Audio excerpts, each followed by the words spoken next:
Hi, welcome to Colors of Cariboo, the podcast where I interview rural artists and ask them why. Why do they want to create in a place where logging applies to the trucks as much as it does to the computers? I'm your host, Rohan.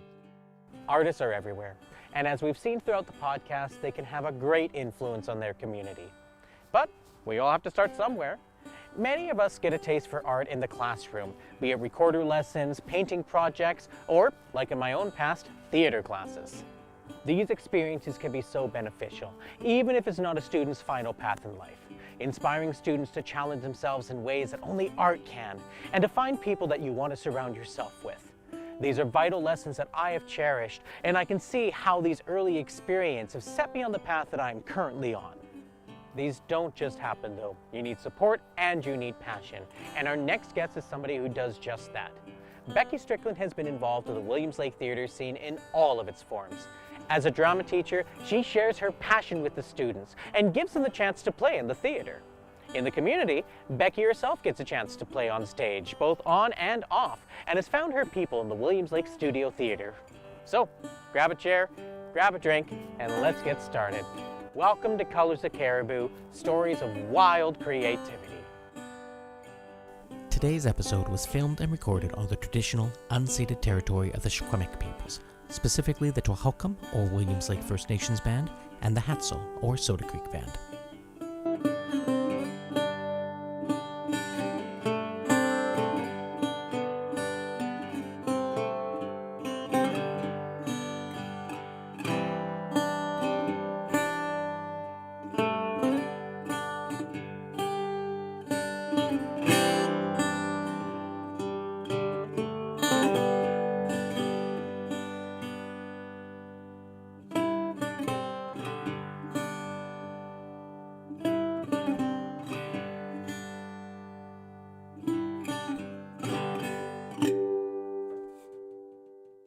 Hi, welcome to Colors of Cariboo. I'm your host, Rohan.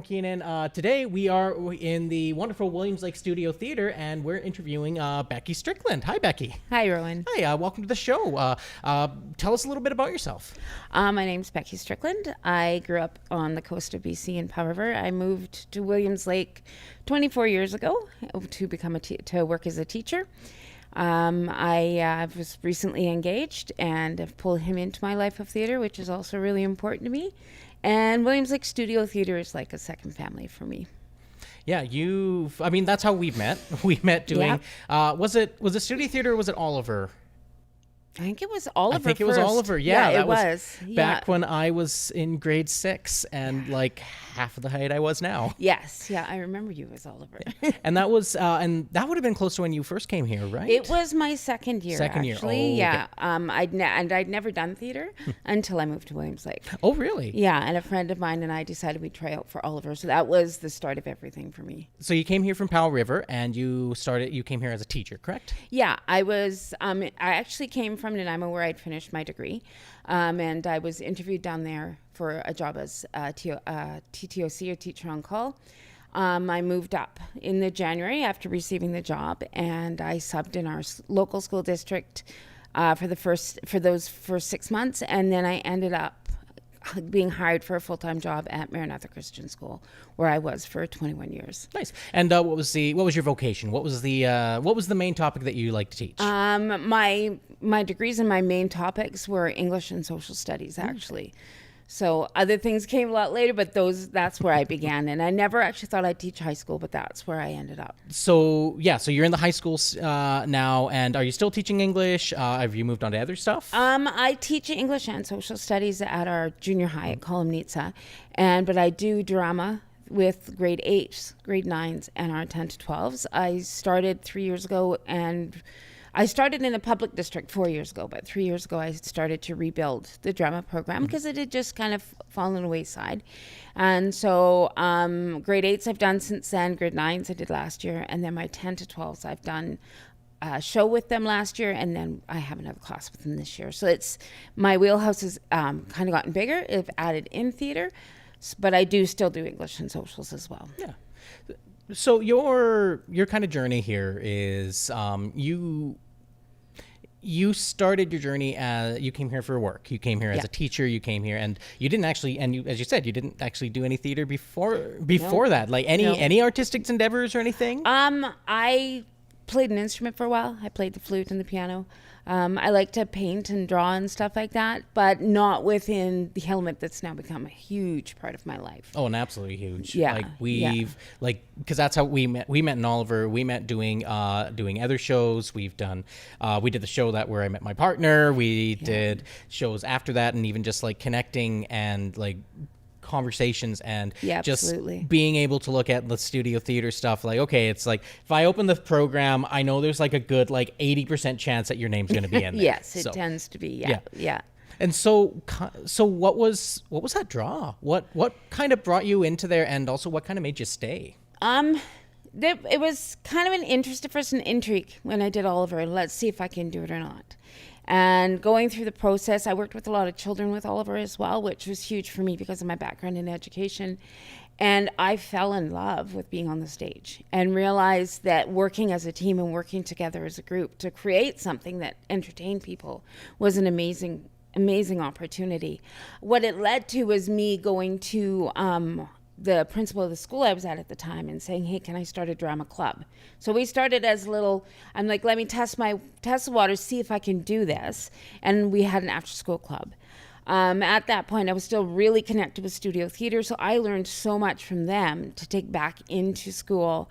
And it then developed into a full-scale musical theater program that I ran for 18 years and was totally self-sufficient.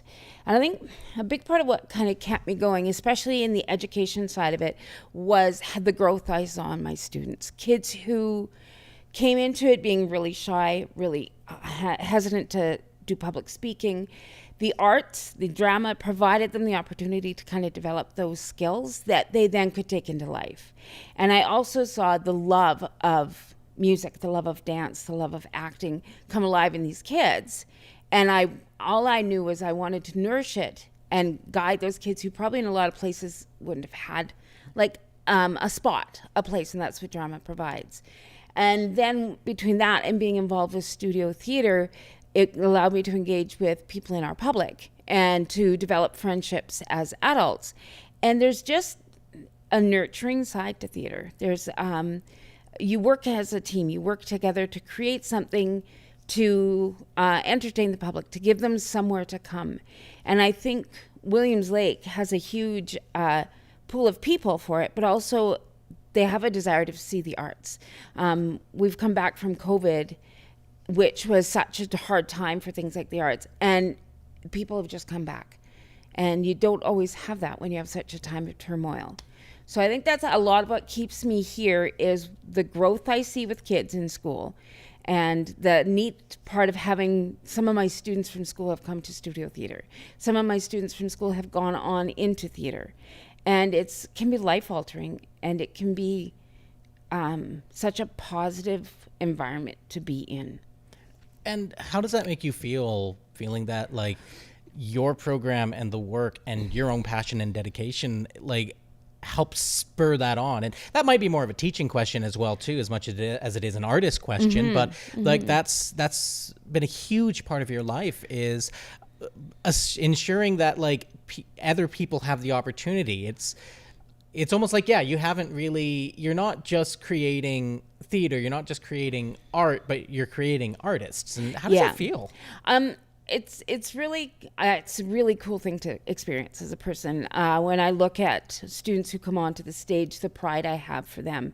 And it's not so much about look what I did. It's still look what they did, but I'm so honored to be someone who guided them through and taught them. And it makes me really proud to know that I've had that kind of impact on youth and on adults, because I have some who I've directed in multiple shows who will come back and tell me how thankful they are for how I directed them or the advice they gave them. And for me, it is that sense of being proud of what I've accomplished and just being proud of them, and that sense of purpose, I guess, as well, is they provide me the purpose I need to fulfill a desire I have to see people succeed.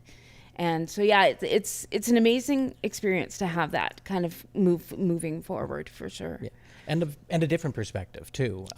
One thing that there is, like, being in the professional artist world, as myself, which again can be partially credited to you as well, because you played your part in my own life there. Yeah. This sense of, again, coming back to not just creating work, but creating people, creating being someone who manufactures and helps push that passion. Yeah. Because that's really what, like, art, like the core of art is passion. Absolutely. Is like, that's what makes really good art, is passionate people. Yeah, and that's why I think when I started in the public system just 4 years ago, I didn't know that I wanted to teach drama anymore, just because I'd kind of overloaded myself when I worked at Maranatha. I did 3 shows a year and drama classes, and it just had become a lot. And I'm like, maybe it just needs to be what I do on the side. But when they approached me, and I had been teaching at the school for about 6 months and realized that there were kids there who needed that art outlet, and it had disappeared from the school, it made me realize, no, this is my purpose. This is what I need. Because arts connect not just to like the love of theater and the love of being there, but it connects so much into even education and the different subjects. And when it gets removed from a part of education, they're removing a vital part of a child's success. And so then this last year when I worked with my group at WL, I only had 7 kids do the drama class. But the growth in those kids, well, I had kids who had never been on stage. And I was so excited because by the end of it, they were performing in front of groups of elementary kids with such confidence. And to see that growth, and to know that that growth, some of them moved away, but talk about still doing it. And see that growth in their confidence and in their abilities, and then also foster a love of theater, it can't get much better than that as a teacher. Yeah. And like, I speak for personal experience with this because that's exactly what I went through. I went through having a really difficult time in high school, having a really difficult time and not having a connection. I didn't have as many friends going when I first started in high school. And it wasn't really until I started joining theater, when I started joining those programs, where it was like I sort of found my people, found the calling. And you got the memes of this theater kids just like, yes, we're going to listen to Rent all the time. And, which we did, but yes.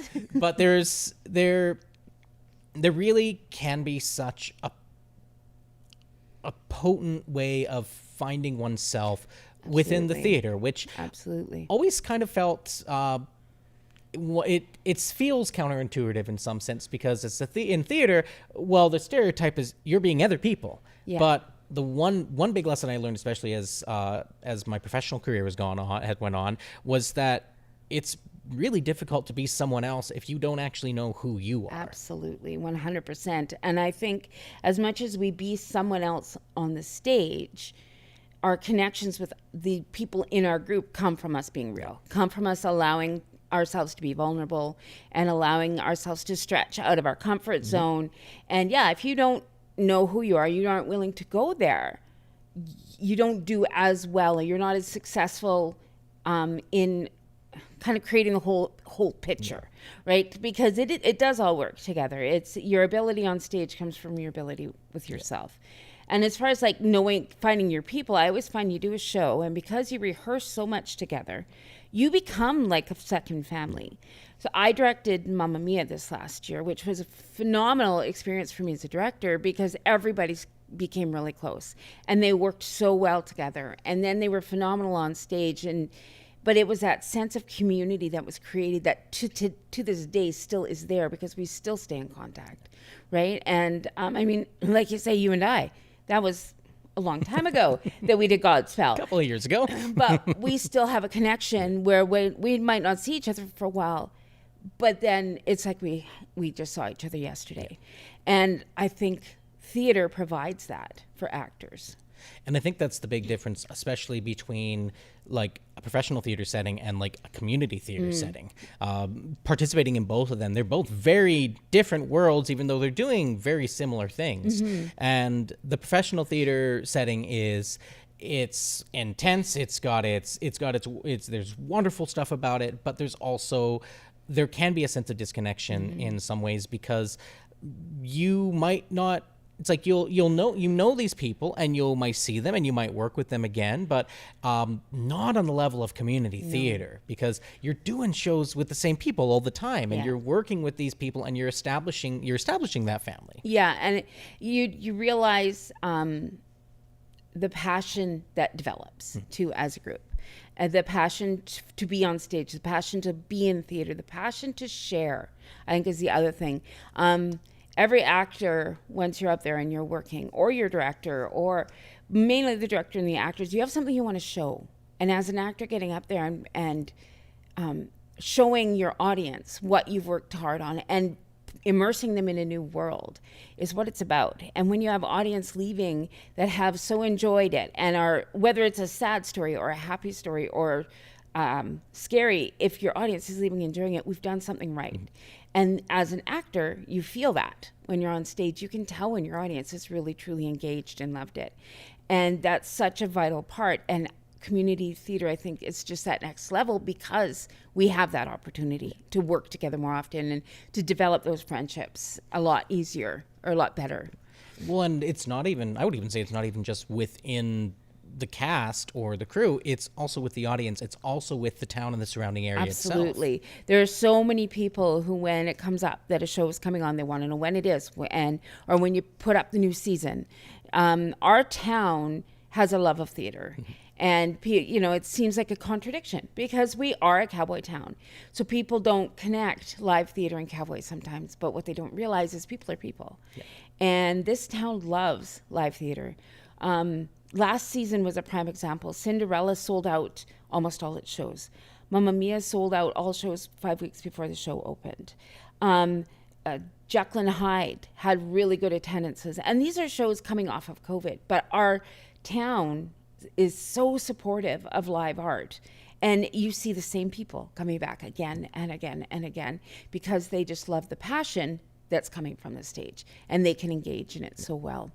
And it's something different. It's something Absolutely. new. It's like because the studio theater, I believe they're like the original theater group in Williams Lake started in the 1930s.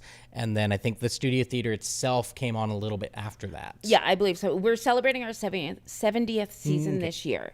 So yeah, I think it kind of was a bit of a group that developed into what we have.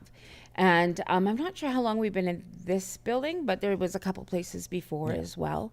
But yeah, I mean, how can you keep a theater running for 70 years if you don't have your audience support? Yeah. If you don't have a town that steps behind and says, yeah, we support you. We see a need for this.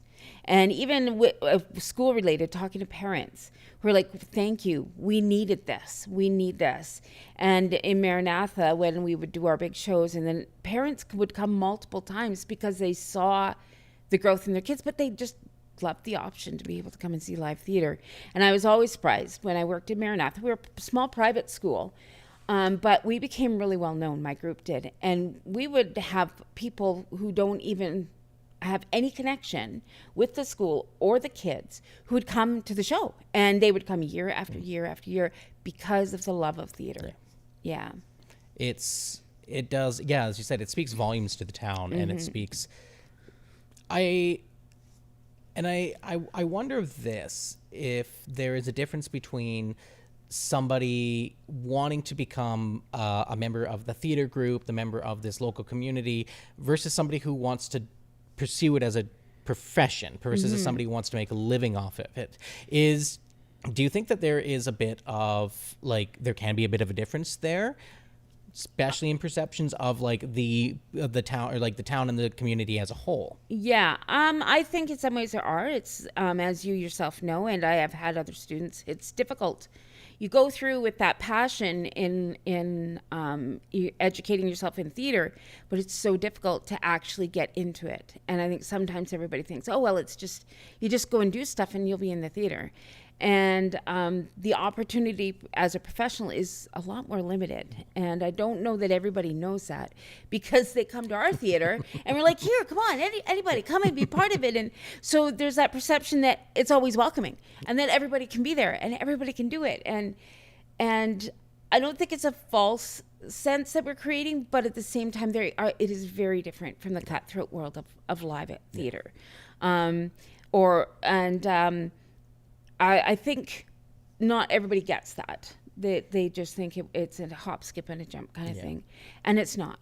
We are really lucky to have the opportunity to have a community theater and give those opportunities to people who otherwise wouldn't get that, because it is so much harder to get into theaters and in like the professional era.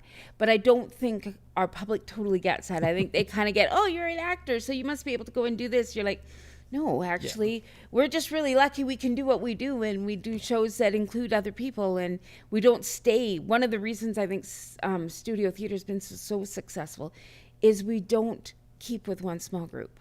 Yeah. We allow anybody to act. We allow anybody to direct. We allow anybody to stage manage or lights, or you can come and you can learn. And it's not as cutthroat. Live theater professionally is a lot more cutthroat in all those areas. Yeah. And it's not the same nurturing feel. And I think sometimes everybody thinks it's the same, but it's not. Yeah, it's very different. And even with one of the big lessons we were always taught, especially as we started doing more the professional stuff, working with more like people who've been in the industry, it was just like, if you want work, you have to make it. Right. You have to be the one to go out, to create your shows, to make those opportunities. We got taught a lot, or like that. Yeah, you're going to do an audition. You're probably not going to make it in, not because you're bad, not because you can't do it, but because your hair is a different color. Right. Or because you're a little taller or skinnier or fatter than what the director was looking for. Yeah. And it's not a personal thing. And there is a weird sense of freedom with community theater. Absolutely. And I've always thought for years that in my own quest to try to like, what is Canadian theater? Because you've got the Russian theater, you've got like the United States theater, you've got Japanese theater, all these different types of theaters. And my thing was always like, my question was like, well, what is Canadian theater? What makes us different and unique? And I honestly have always believed that there is an aspect to. There's a link between how big we are as a country and how a lot of folks outside of the cities don't get those opportunities. Yes. We don't get Broadway coming to Williams Lake here. We don't. But most of these small towns have a community theater. Yeah. There's a want for the arts. There's a want for the theaters, and that's something that's been consistent. I mean, it's like Barkerville up in Theatre Royal, Absolutely. the Cornell, Prince George, all these places have theaters. Yeah. And I think that's a big part of it, right? Like, everybody does think it's only in the city that it can be good.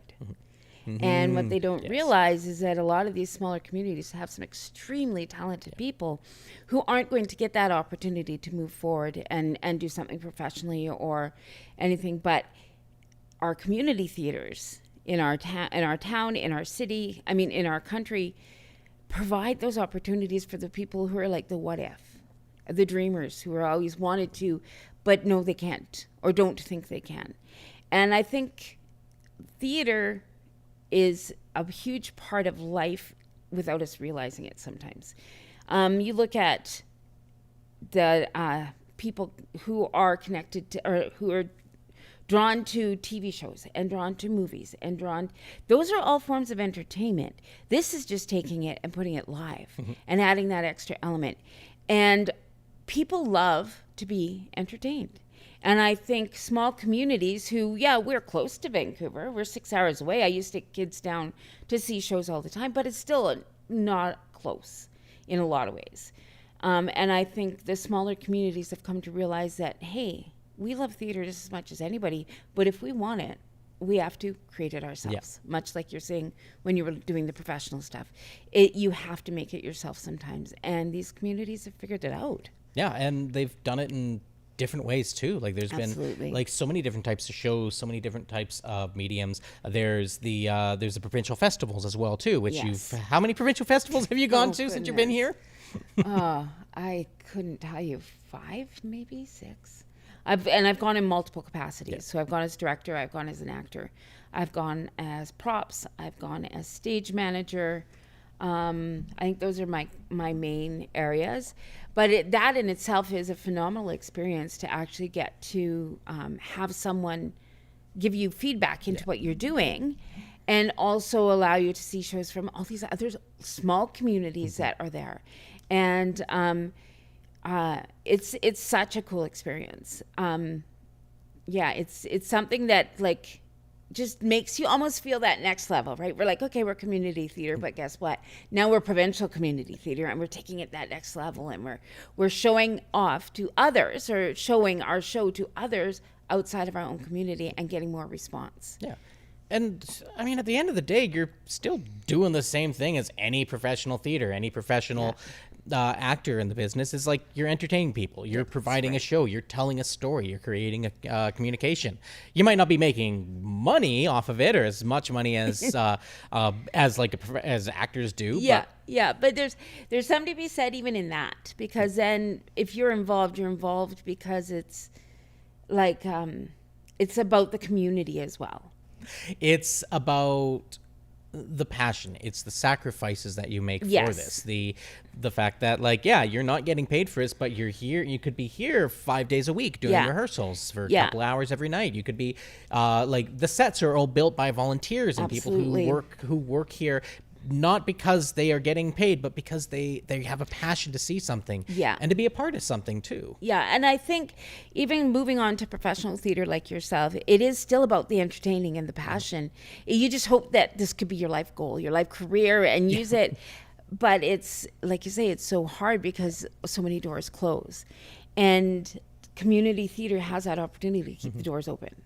Right, and allow, like you say, there are people who are here all the time, you know, and who give their free time here. But it is a passion. It's a love for entertaining. It's a love even for your community. We've done a few shows that have been based in Williams Lake or have been written by locals. We did. I can't remember what it was called, but we did a couple that have been written by local artists, and it's just kind of. It's cool to be able to say, hey, not only are we entertaining you, but we're entertaining from stuff from our own community, about our own community.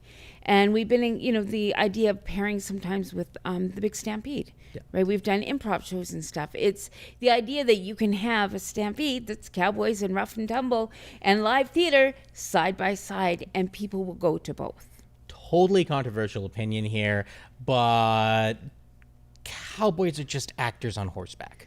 No, not quite. No.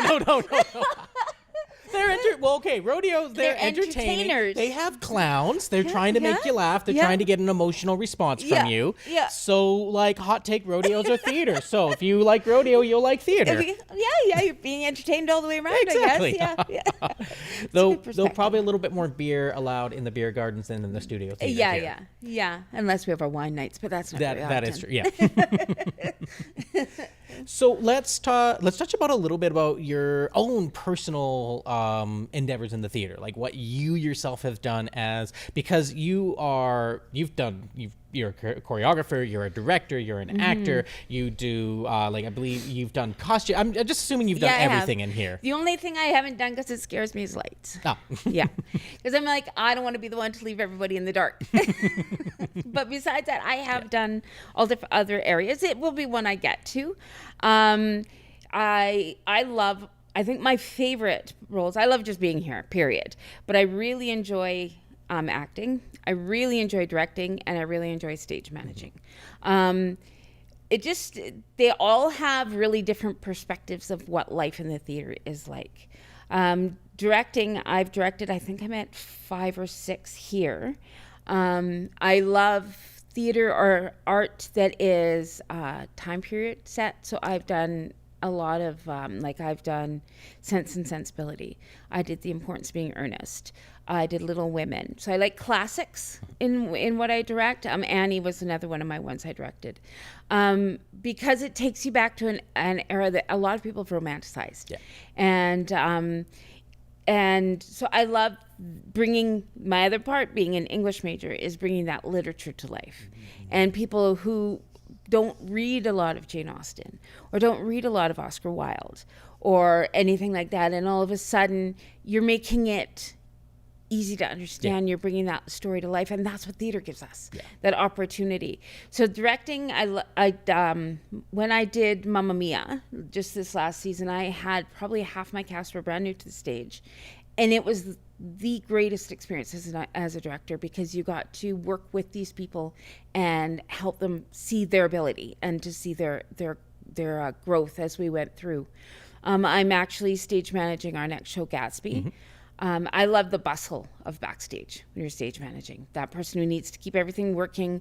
I love coming in early and doing the preset and kind of getting everything ready to go, and then working with the actors to make sure that everything runs smoothly, that close connection with your director.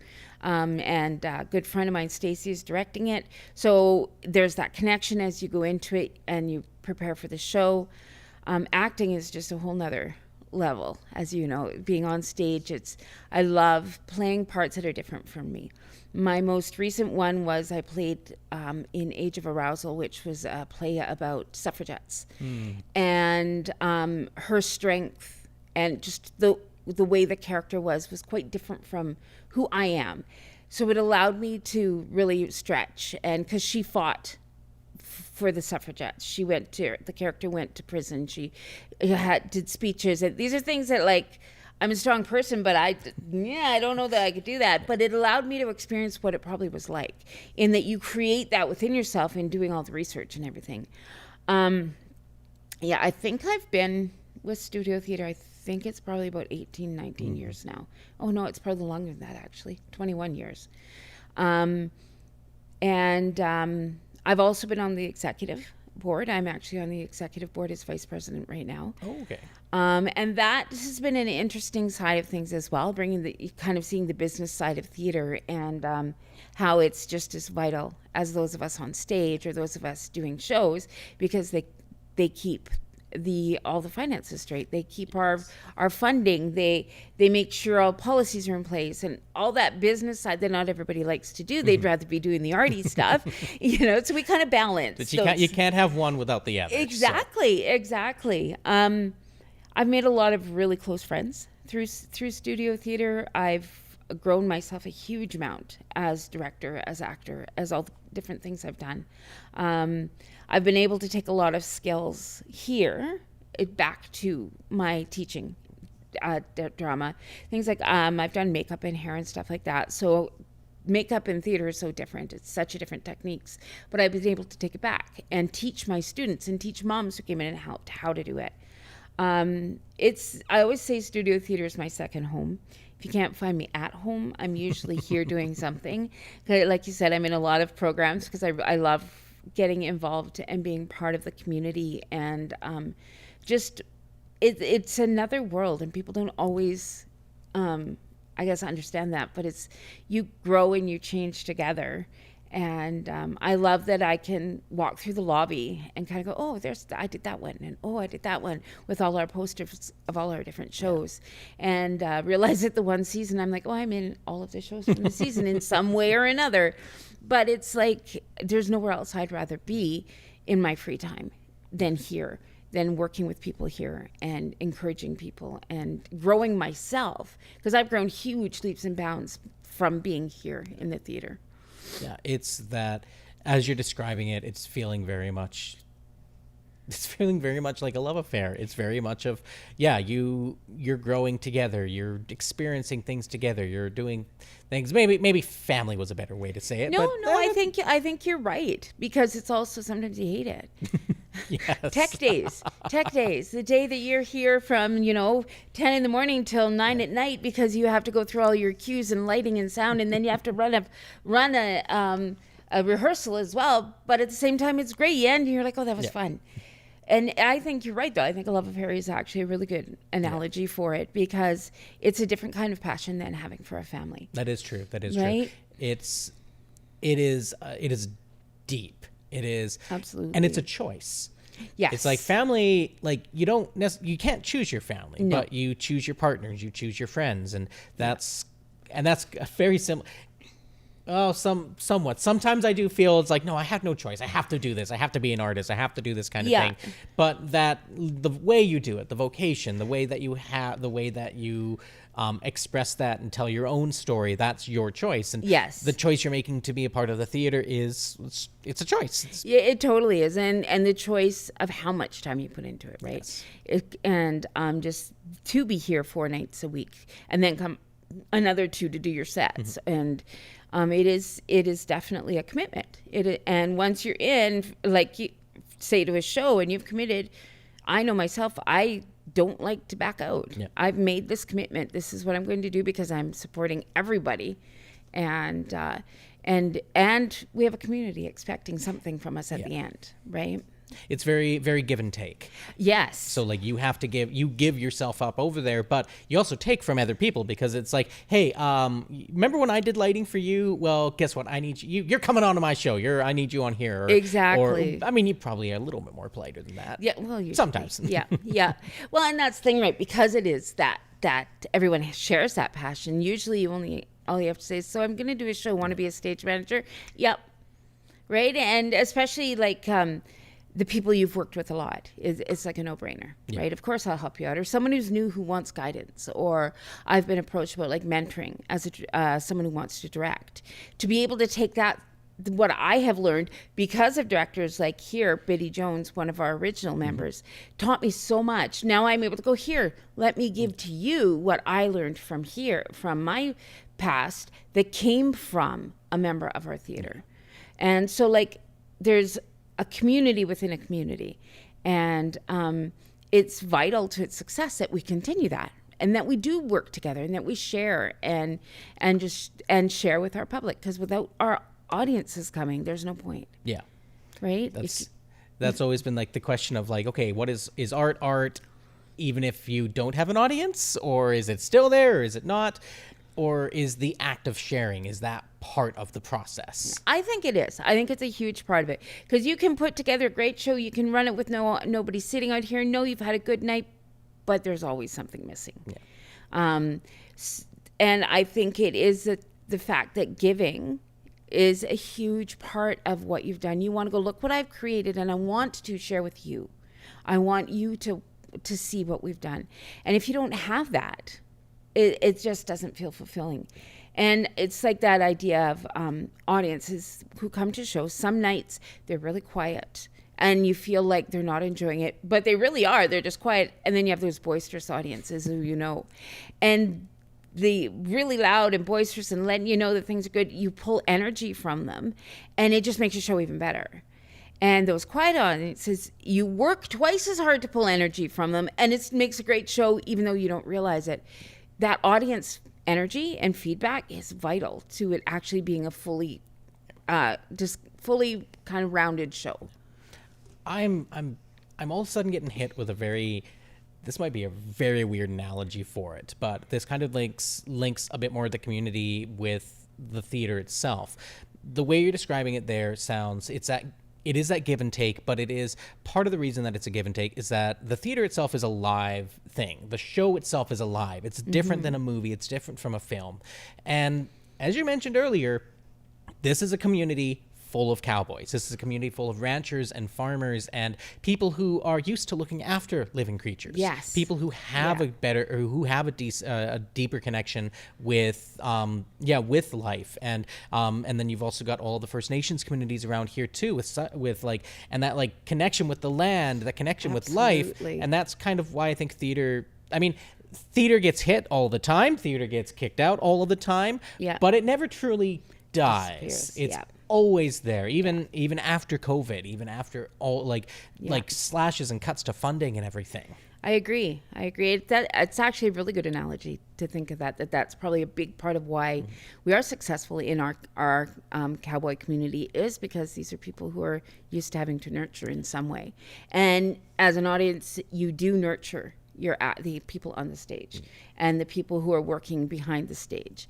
And they may not realize it, but you are, because without that coming and feedback from a community, it's just not the same. So, but I actually really like that analogy. That's a good and it's even with the audience, it's that give and take. The audience is like they probably don't realize it, but they are wanting to take a night of entertainment, to have an experience. Yeah. But in order for them to have that, they need to have their butts in the seats here, and they need to be interacting with the audience itself. Absolutely. Or like not the audience, with the show itself. And so there's that give and take again. Yeah, absolutely, and that's the same with bringing people into the theater from the community, right? and being willing to, sometimes you'll have a part and they have it seen a specific way. But as a director, realizing that this person who's come new into your community from the other community, they're actually more what you want, even if they're not exact. And I think the fact that we are, as a community, open to anybody who wants to come in, no matter your race, no matter your gender, no matter whatever, it just becomes a safe environment to play in, to then entertain as well. Yeah, and it really is that safety is another huge aspect of it. It really is. Being safe. And like this ties back to being to the work with students and the youth. Like it's a scary place out there. It is. It really is. And that's where coming into like a new theater group, it's so important and I do this with my students in all drama classes from the start. The idea I state is this is a safe place. Nothing that happens here gets used outside of this room to tease people just because they decided to actually, maybe for once, be silly. And you're not taking that now and making them hard. Theater is about a space to create, to try new things, and feel like you're okay to do it. And you can make mistakes and no one's going to judge you for it.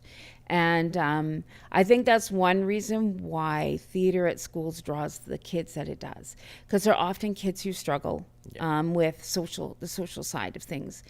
But by coming together, they create their own community within the school community, that because they all understand and support each other in how hard school can be.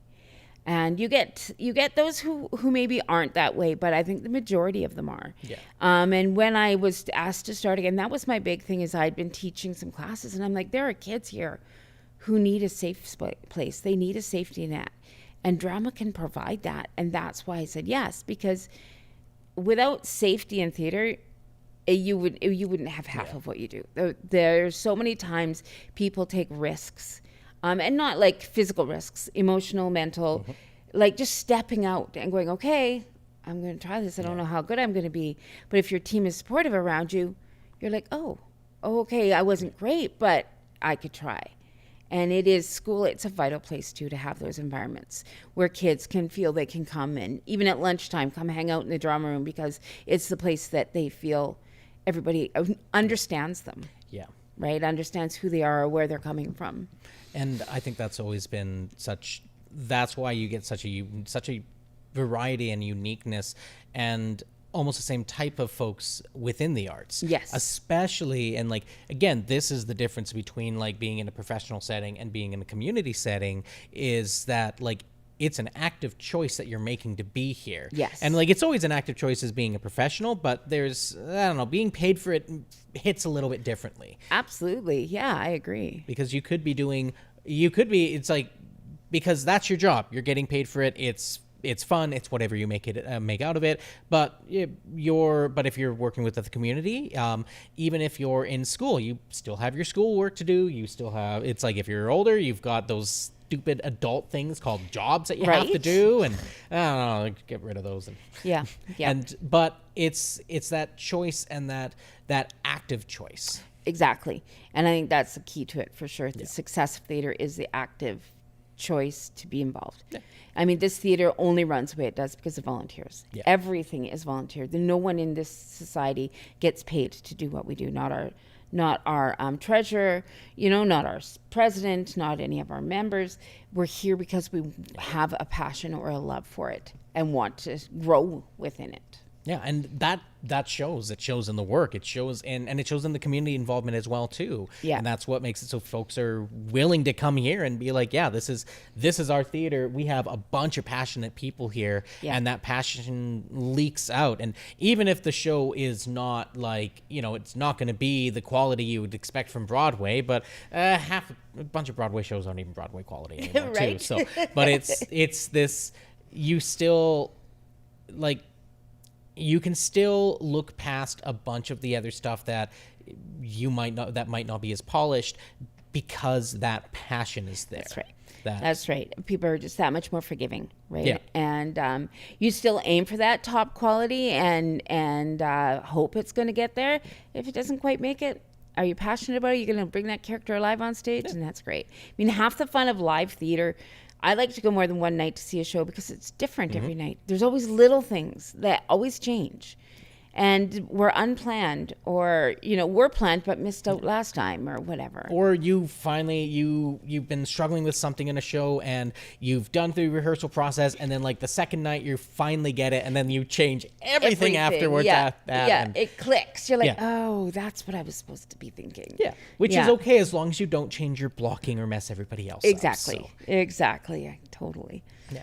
So this is a question that you don't necessarily have to answer if you don't want to. We've talked about a lot of the strengths of community theater. We've talked about a lot of like the benefits of what that can bring to people and bring to the community.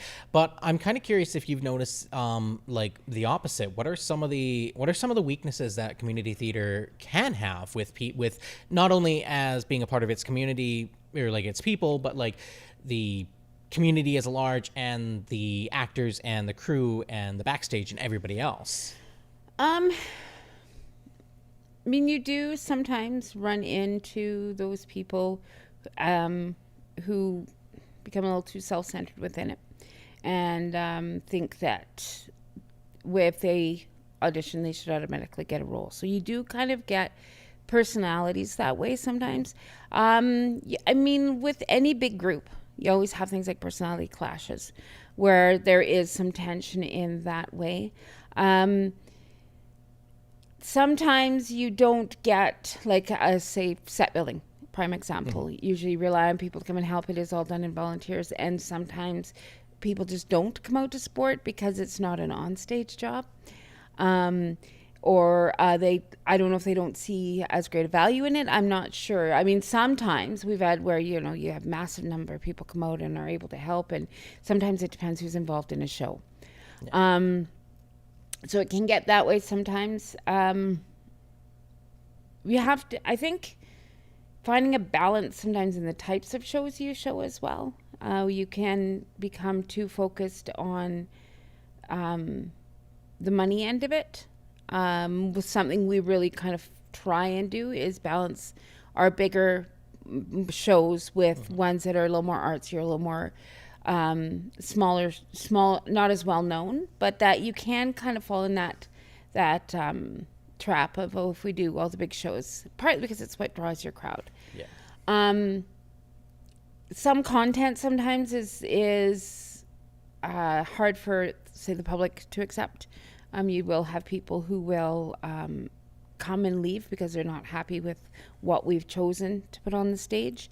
That again is just it's a balancing act very much. So sometimes we work really hard and are lucky we have a huge support in our community, but sometimes it's funding, getting the funding in order to actually be able to do the shows. Some companies such as that we've worked with, the royalties are insanely high to put on a show. And so then you're pushing that much harder if you really want to do it. And scripts and stuff can be quite expensive. So you have that downside as well sometimes. For the most part, we have such good commitment and good involvement. But you do have those times where, because it is volunteer, all of a sudden when things maybe need to be done, we don't necessarily always get the help we need. And one of the biggest things, though, is funding. We work hard to find outside sources to help, because you're a volunteer group. Yes, we're not being paid, and yes, you sell tickets, but it's not cheap to put on a show. No, it's not. And there's so many elements that kind of people don't always understand. We're lucky our community is actually really, really supportive.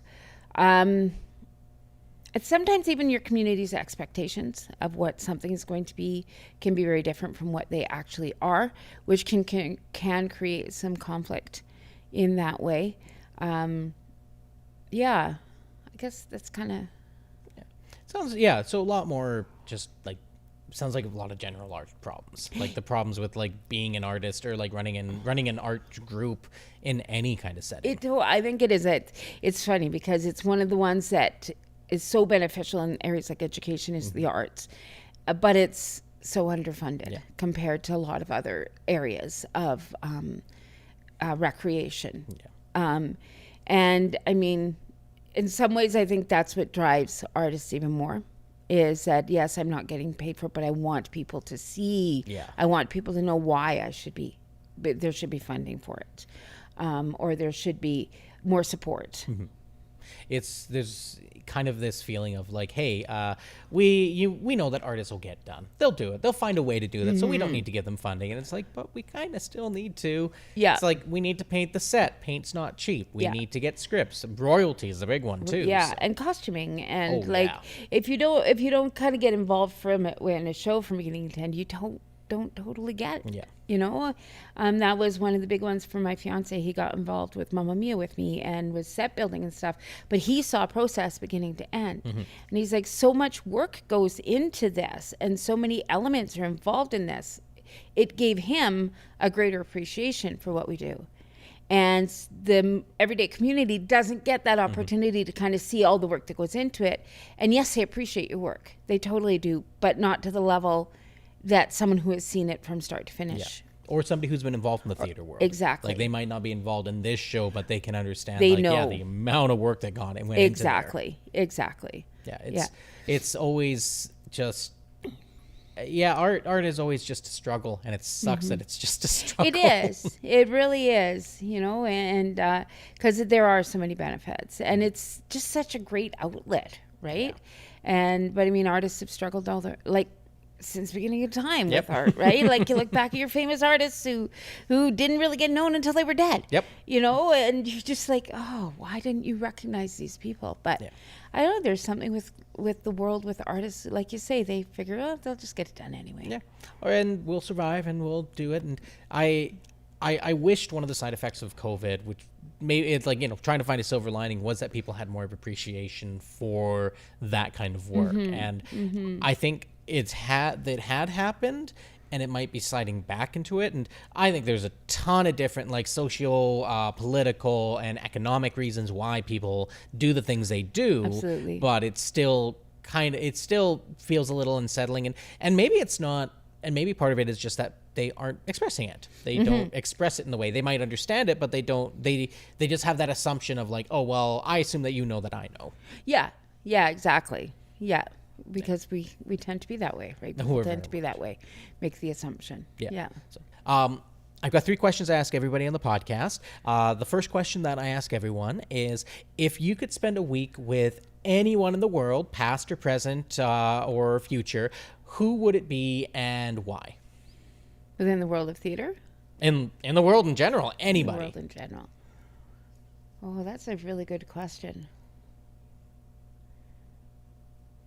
I think someone like Jane Austen would be really interesting to sit down and talk to, because in her time, she was not appreciated again.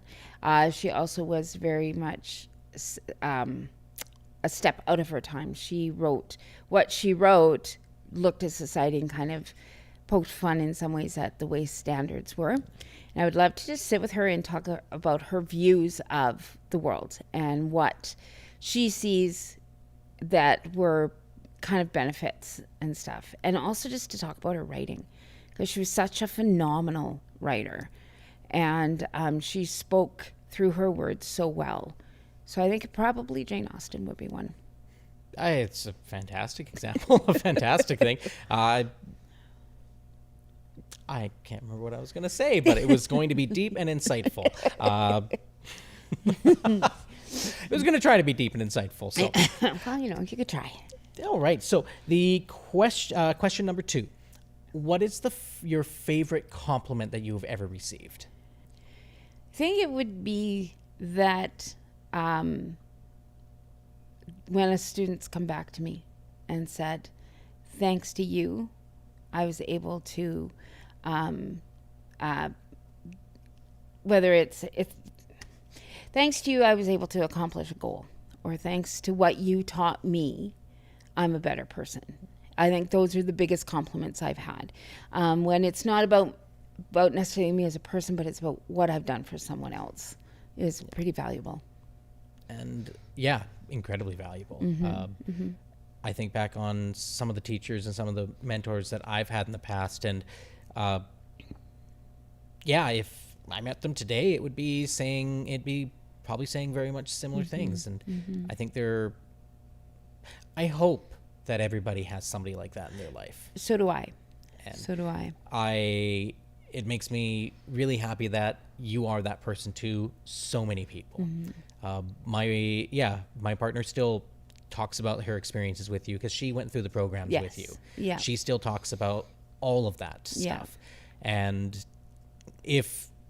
I mean, you could go with as long as one person has done it. Well, I know that one person has at least thought that about you. And I think just with your impact and like what you've done with folks and kids is that, there's a lot of folks out there that that probably feel that about you. Yeah. And that for me it's an honor to think that I've had that kind of impact and made a difference, because that's all I want, is to actually see these kids succeed. Yeah. So with knowing that you've at least got some, you're all good now. You never have to do that again, right? You don't need to teach done. again. You're good. I'll retire now. Okay. The final question I have for you: what is the best advice that you have ever been given, or what advice do you wish that you had been given?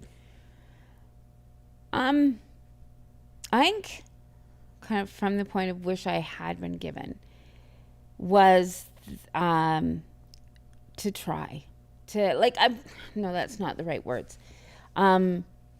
That it's okay to be uncomfortable when you're stepping out of your comfort zone. I think is one, because as a younger person, I was extremely shy, and I found it very hard to step out of my comfort zone. I never put myself in a situation where I would have to, and I think that's one of the things in my teaching that I'm like, okay, it's okay to make mistakes and step out of your comfort zone. You'll grow more. And I mean, I had huge support growing up and great family, but just my own self-confidence. I think if someone had kind of taken me and said, okay, it's okay to try this and step out of that zone and give it a shot, it's okay, would have been helpful, right? In the area of like, not my home life, but my outside of home life. Yeah, for sure. Yeah, and being able to step outside it's not something that everybody's capable of doing, but I think especially for young folks and young kids is that it is an important thing to talk about. It's so important. It is. It really is. And we so often don't necessarily encourage it. We don't recognize the people who need that encouragement. Yeah. And it's not it's not a fault of anyone's. It's just not something we necessarily see unless you're looking for it. Yeah. And sometimes it could even be that you yourself, like if you're a parent or a teacher, you might not have a full understanding of that because you yourself never got that. Exactly. And at the same time, it is also good because for me, being that way when I was younger, it gives me a sense of empathy to my students who are struggling with, okay, I want to try this, but I'm really nervous and I'm shy and I'm scared, and kind of gives you that empathy to know where to kind of go and try and guide them into, because you know almost what you felt like when you were their age. Yeah. And probably not just the students, but the folks you work with on the stage too. Absolutely. Yeah. I have one that recently that I worked with that I could see what she needed, that confidence boost and it's never false praise. That's one of my big things. It's genuine, but it's working with them to get to where they realize they're as good as I know they are. Yeah. It's that building up, that idea that you have all of these little bricks that you need to get put up. Here you go.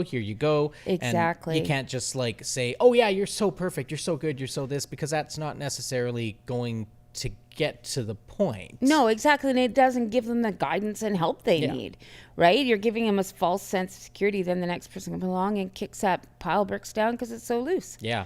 Right. And damages their psyche or takes their confidence right back down to the ground.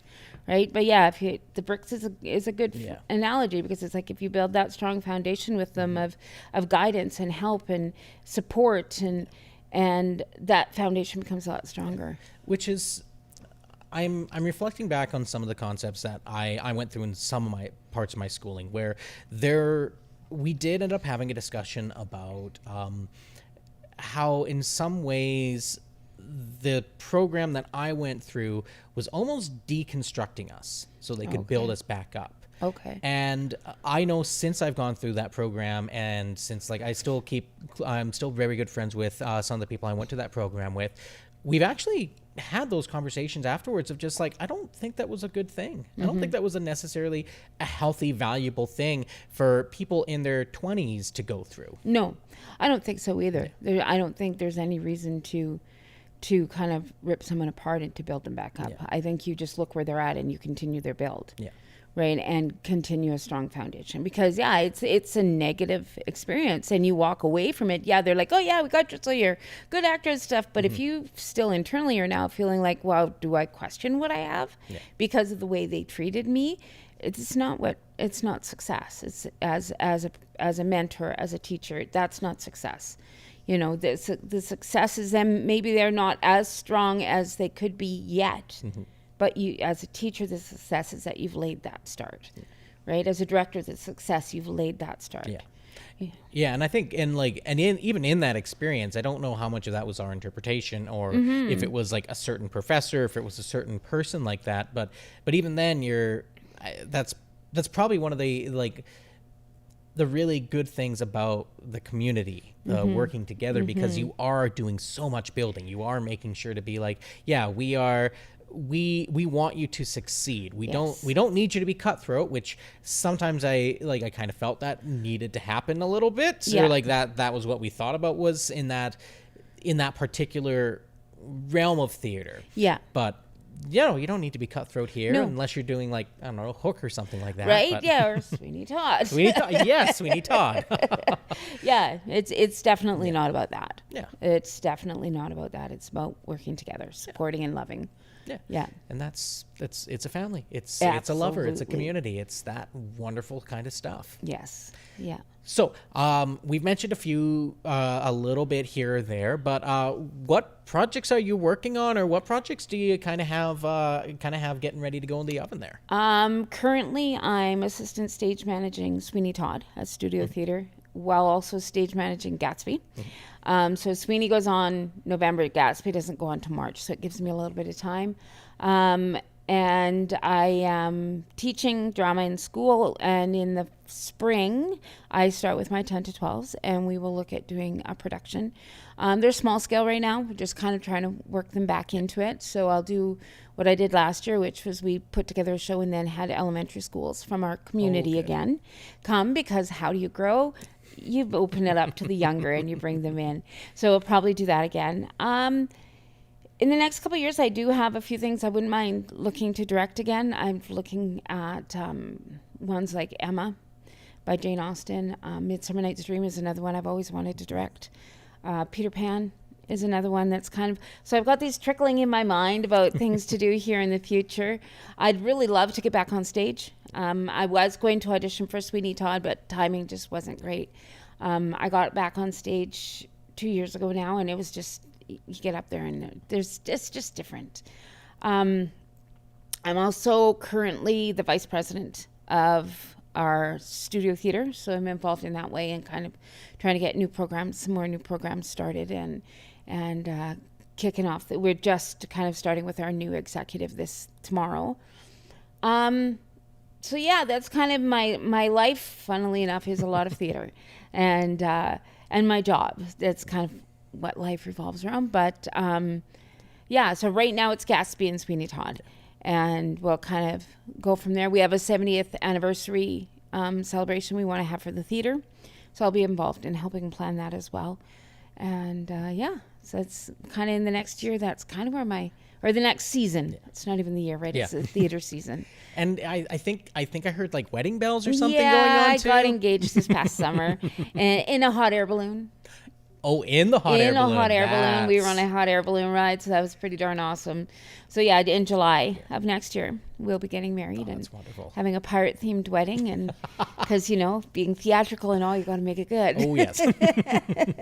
Well, and the people who can pull it off, right? And that's kind of the other thing. I got a really good crew around me who can help me pull off what I want. Exactly. So, but so that's kind of where my life is right now, and I've been in the public system for 4 years now and quite enjoying it, and just good changes. Yeah, just lots of work being a teacher, being an artist, just keeping yourself busy. And that's right. That's all we really can do right now is keep ourselves busy, entertained, and try to find what happiness we can. That's right. Exactly. Just move on forward.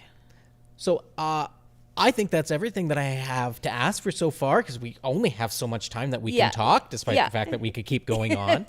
So thank you so much, Becky, for being on the show. It's been really great getting back together and just reconnecting and being able to do it in a form like this. Yeah, thank you so much for inviting me. It's been a pleasure. Yeah, and thank you everybody for coming and seeing the show. We'll see you next time. So take care, everyone, and take care, Becky. Thank you.